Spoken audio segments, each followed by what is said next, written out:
ওকে কেন খুন করতে চাইবো? আমি কাউকে পাঠাইনি। একদম মিথ্যা কথা বলবে না। আমি নিজ চোখে সাব্বিরকে দেখেছি, হাতে নাতে ধরেছি।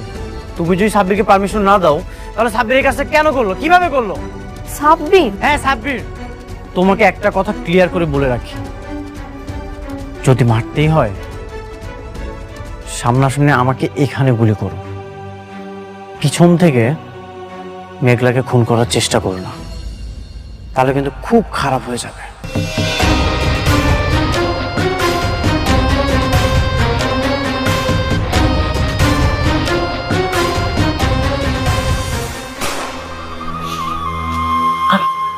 এক ইঞ্চি আর একটা ইঞ্চি হলো না, আমার মাথার ঘেলুটা একদম বের হয়ে যেত।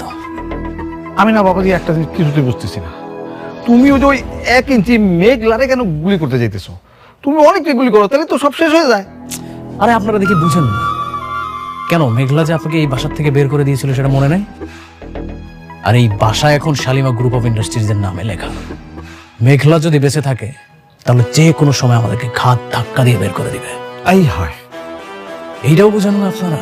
এইভাবে তো ভাবি নাই বাবাজি। তাইলে তো ওরে মানে গুলি করাটা ফরজে কিফায়া, কি কও?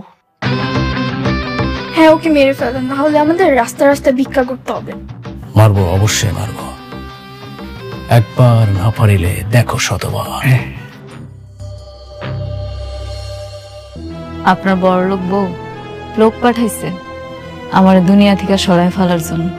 গুলিটা যদি আর একটু এদিক সেদিক হইতো তাইলে আমি আর এই ভাঙা ঘরে বসে থাকতাম না, অন্ধকার কবরে ঘুমায় থাকতাম। বৃষ্টি আর কখনোই এমনটা করতে পারবে না। ওকে আমি স্পষ্ট করে বলে এসেছি, ওর যদি ন্যূনতম জ্ঞান থাকে এই ভুলটা আর কখনোই করবে না।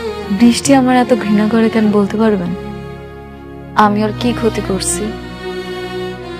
যেদিন আমি দেখলাম বৃষ্টি আপনার দ্বিতীয় স্ত্রী, সেদিন চাইলে কিন্তু আমি সবকিছু বলতে পারতাম।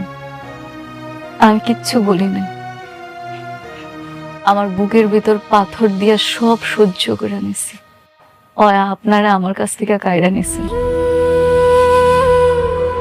আমি তো ওর কোনো ক্ষতি করি নাই, তাহলে আমি কেন ওর পথের কাটা হয়ে দাঁড়ালাম কইতে পারবে? দুনিয়ায় সব মানুষ তো আর এক হয় না।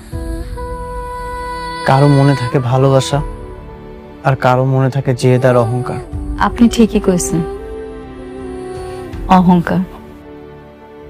অহংকারী মানুষের অন্ধকার দিকে ঠেলা দেয়। আচ্ছা ঠিক আছে, আমি তাহলে আজ আসি। খারান